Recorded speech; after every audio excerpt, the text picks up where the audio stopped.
Samantala sa ating good news, Zumbasura umarangkada po sa bayan ng Bolinao, Pangasinan. Alamin po natin yan. Ikwento mo, Idol Maya, sa ating good news. Ipinapakita ng mga residente ng bayan ng Bolinao ang kanilang pagmamahal sa kalikasan sa pamamagitan ng Dance for a Cause na Zumbasura 2025.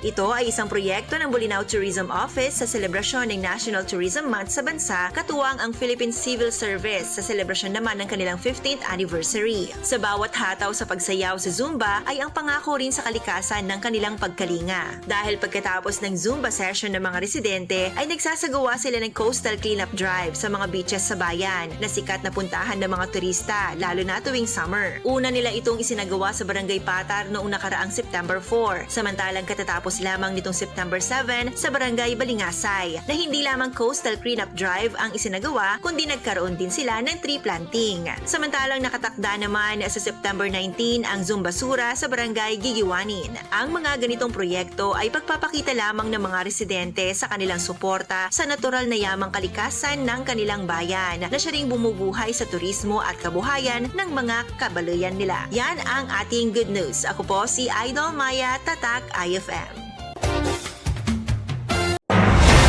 IFM News. IFM News.